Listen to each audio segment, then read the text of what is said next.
Tonight, Ridley Scott and James Cameron have a baby. It's a simpleton.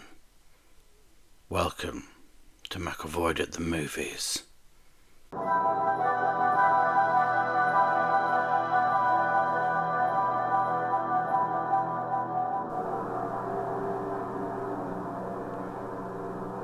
I don't know about you, because I've never met you, but I've been quite looking forward to a bridging Alien sequel. Just not this one. I wanted the one that bridged Alien Covenant and Alien. You know, the one we were promised? The sequel to Alien Covenant, that's right, the Ridley Scott directed sequel to Alien Covenant. The one that Disney haven't made. Why not? Okay, Alien Covenant didn't do particularly well, but surely with hindsight we can see that the prequel trilogy was more interesting than any kind of derivative follow-up to Alien or Aliens. The prequel trilogy had something interesting at its heart. It had a nugget, something that was threatening to develop into a really interesting idea. It was the inverse of Ripley. It was having an antagonist at its heart, an unashamedly fascistic genocidal android who was interested in using the alien as a sort of next stage in the evolution of the human race, or what have you. That was an interesting idea, wasn't it? But imagine not making that movie. Imagine skipping over that movie and instead making a really derivative sequel to Alien and Aliens that chronologically slots between the two. And imagine that you pay lip service to Ridley Scott's prequels by throwing in a little thread from the prequel trilogy and wrapping it up in a couple of minutes and say, here you go, that's your sequel, that aside. But you're laughing, you're thinking, they couldn't possibly have done that, right? Well, believe it, motherfuckers, that's exactly what they've done. Are you sure you want to do this? This is the wrong bridge.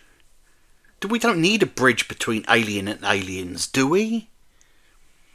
All we need to know is that between Alien and Aliens, Ripley was in hypersleep for 56 years. Isn't that all we need to know? We don't need to see a generic adventure of some space teens in between.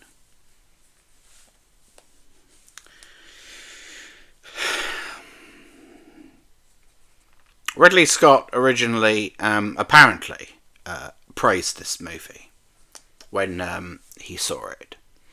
He said to Fede Alvarez, if indeed that's how his name is pronounced. In fact, I don't give a fuck how it's pronounced. But let's call him Fede Alvarez. Let's call him Fred. Fred Allan. He said to Fred, you don't need any notes from me, Fred. That was really good. And one can imagine a similar conversation taking place between James Cameron and the guy who directed Terminator Dark Fate. Do you remember his name? I can't. It's the same conversation Steven Spielberg had with Thingy, Logan director man, whoever the hell he is. I can't even remember his name. That's how much damage Indiana Jones and the Dial of Destiny has done to me. Well, that, and it's very late at night as I record this. Why do great directors who have created classic works feel the need to patronise the idiots that follow them, who have just served up something derivative and less, which diminishes their work retrospectively, and tell them that they've done a great job? Or are they contractually obliged to tell us that they think it's great? Is that what's going on here? Because let's put it this way. If Spielberg believed Dial of Destiny was indeed a great Indiana Jones movie, if James Cameron did indeed believe that Terminator Dark Fate was a worthy sequel to Terminator 2 Judgment Day, and if Ridley Scott and James Cameron, both of whom consulted on this movie, said to Fred, Allan,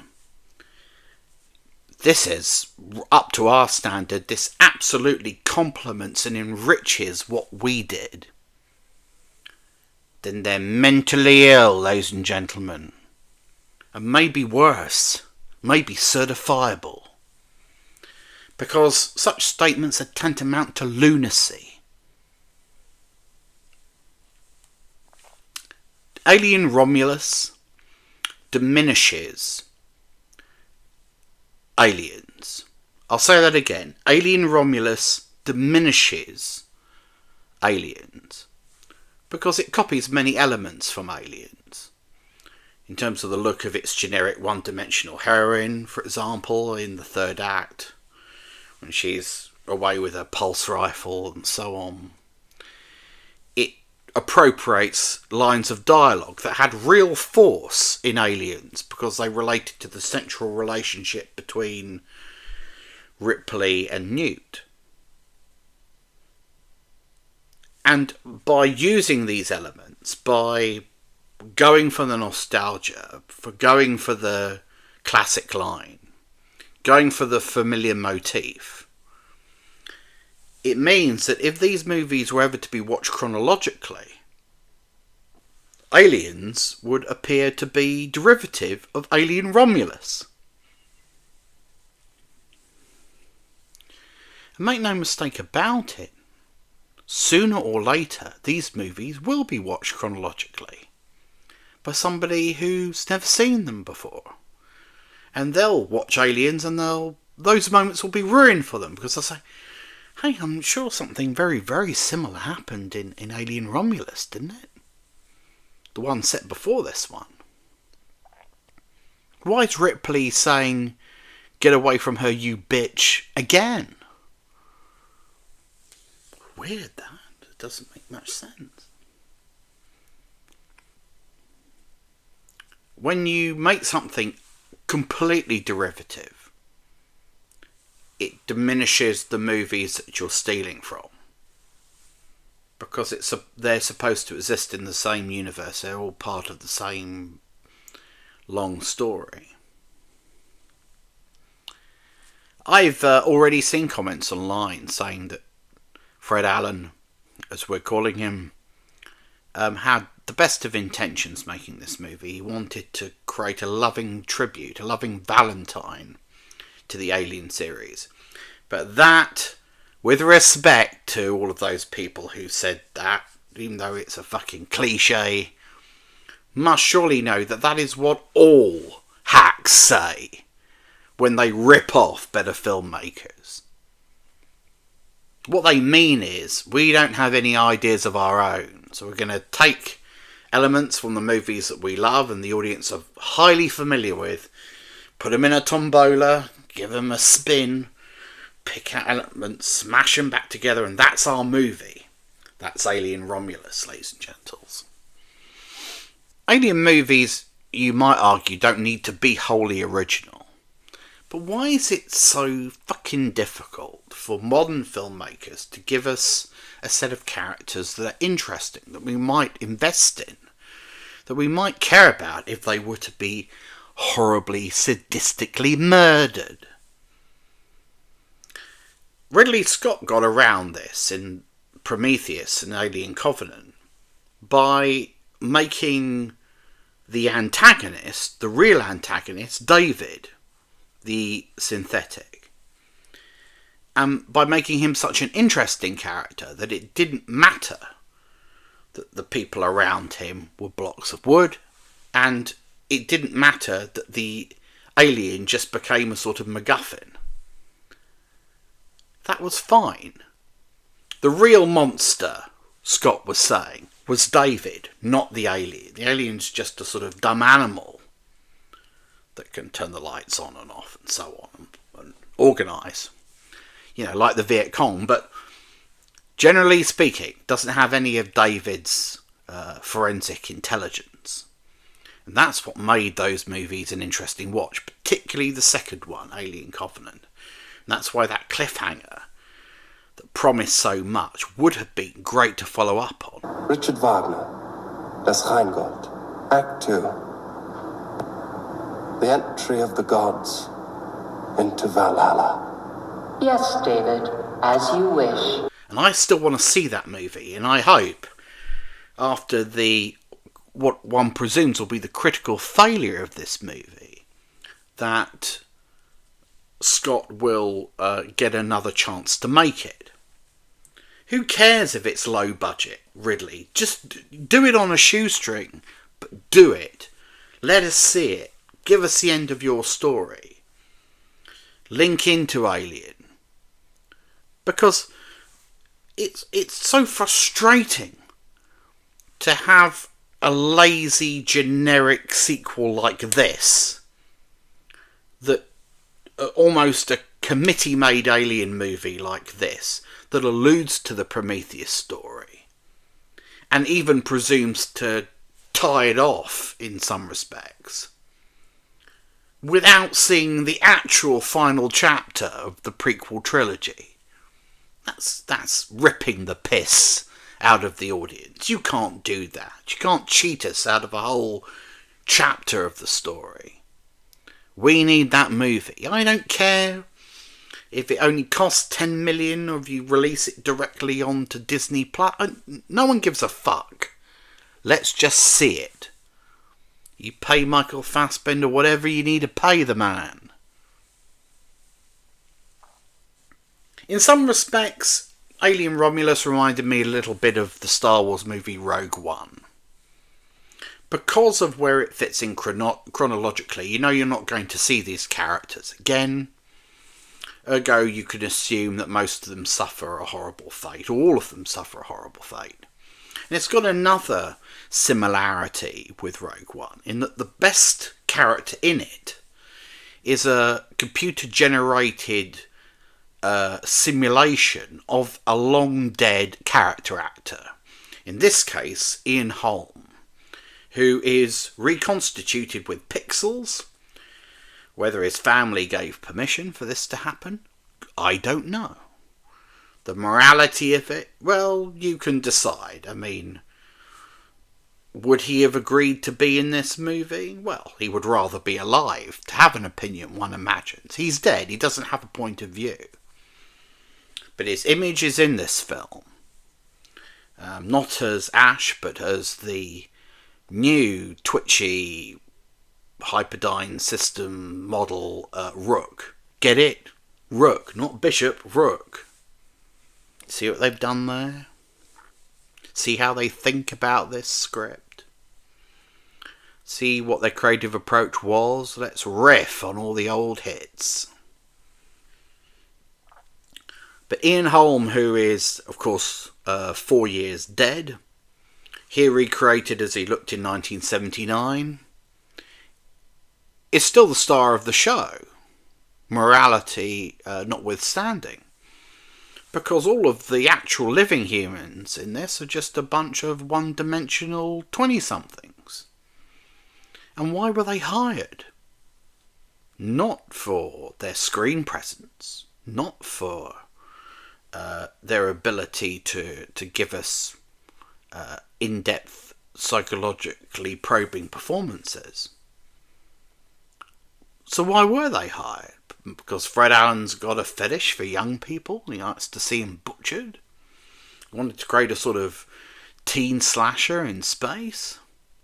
Fuck you, Fred! Boring, these characters. My god, they're so simplistic. They're cardboard cutouts. And the main character, not Ripley, is a very strange character who betrays her own arc in the final moments of the movie. How, you ask? Well, she has an adopted brother, Andy, who is a synthetic. Throughout the entire movie, she's fighting a la Data in Measure of a Man for this guy's rights for his humanity, if you like. Everyone writes him off as a mere machine. There's a semi-interesting flip with the character, where he begins as the character that all the humans considered dispensable, only to become, under the auspices of the company, Weyland-Yutani, the synthetic that calculates that the humans are expendable. That's not a bad joke, I suppose. It's still sub-Ash, sub-David. It's an attempt to kind of fuse Ash with Bishop in some ways.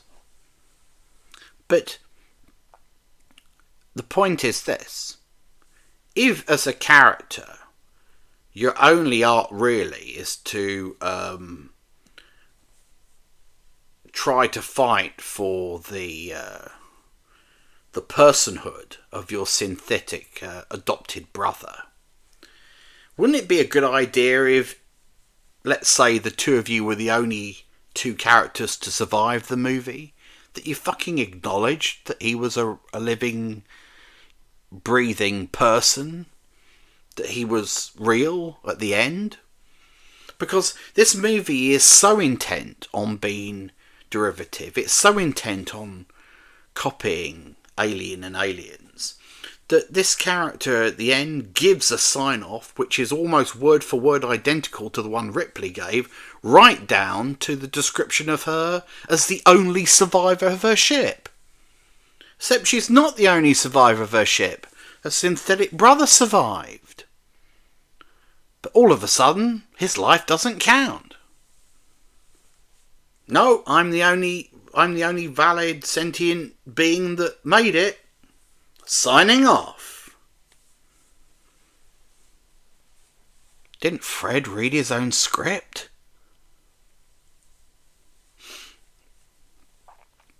So, look, it looks great. The production values are excellent. Visual effects are really good. There's some beautiful visual effects work in this movie. Everything feels lived in and organic, like in the original movies. It's not that it doesn't feel of a piece with the Alien universe. It does. But so much dedication and time has been given to recreating that aesthetic that nobody has sought to try and create an original and exciting story. It's all about callbacks. It's all about invoking the original films rather than giving us an interesting and novel continuation of that story. Yes, the second half of Prometheus was muddled, confused, slightly perverse. And yes, Alien Covenant was bonkers and had a really bizarre Frankenstein meets Lord Byron second act. But I'll take that any day of the week compared to this Force Awakens-like derivative gruel. This movie doesn't have any reason to exist. You get to the end of it and you wonder, what was it all for? Alright, you got my money. Was that it? Was that the only intent to make you behind this thing? Of course, that is the fundamental reason to make these movies. But my God, the people who make them should have some pride. Don't just cobble it together from pre-existing elements. Give us something. Justify the enterprise. You've had years and years and years if you're the people at 20th Century Studios to devise a new Alien movie. You've chosen not to make that interesting third chapter in Ridley Scott's prequel trilogy. You do this instead? This guff? This simplistic copy and paste job? Come on. What's the point? Do they think that audiences are really going to be steered toward these ciphers that populate this movie. Once you realise as a audience member that this movie's got nothing new to offer, that it's going nowhere, that it's going to just plod along with all those familiar beats and all that familiar iconography, it's a dead movie. It's dead. And you've lost interest in it. You'll hear many people talking about the third act. The third act being kind of wild. But the third act is only kind of wild the way the third act to Alien Resurrection was kind of wild. Like Alien Resurrection, it's a fucking disaster, the third act. With an equally horrific new kind of creature. You'll groan when you see it, trust me. But it's an attempt by Fred to marry the Prometheus movies' unfinished, uncompleted story with what we know and love from Alien and Aliens.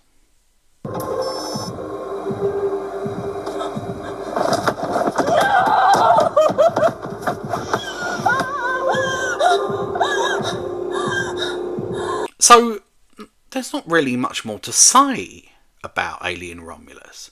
Other than, after this, I hope, I'm going to make a plea to you, and to all of you bastards on the internet, stop telling people that Alien 3 is a bad movie, and that Aliens was the end of the Alien series as far as you're concerned. Fuck you! Alien 3 is a great movie. All the more remarkable because of the level of studio interference that they ended up with something so visually dynamic, so full of pathos, so brave in its artistic choices. It's basically a movie in which the heroine gets AIDS and dies. Metaphorically speaking, of course. That's much braver than anything that you're going to see in Alien Romulus. You add to the fact that Alien 3 has got one of the most meticulous edits that you'll ever see. Took a year to edit the movie. And an absolutely terrific, beautiful gothic score. And you look at this generic fluff by comparison, and Alien 3 is by far the superior film. And of course Alien 3 is anchored by an absolutely terrific performance by Sigourney Weaver. This movie's anchored by nothing. By nobody. Do you understand? Stop talking down Alien 3. I'm serious. I'll come over there. I'll slap you silly. So, that concludes this review of Alien Romulus. I hope you enjoyed it. You certainly will have enjoyed it more than the movie. Alien Romulus is rated Certificate 15 for being a hodgepodge of derivative elements, for a completely lifeless central performance, and for an idiotic third act. And it's at cinemas now. Don't go and see it. Just go home, rewatch Alien 3 and realise that actually it's a really exciting and enigmatic and beautiful and you know, touching conclusion to the original Alien trilogy. And then when you're finished doing that, write to 20th Century Studios and demand the sequel to Alien Covenant. I don't want to see any other Alien movie until that fucker's been made. One thing I can assure you of, there won't be an Alien Romulus Part 2. Till next time, I'm Dr. Macclevoid, it's not my real name. Fuck you. Don't let the bed bugs bite.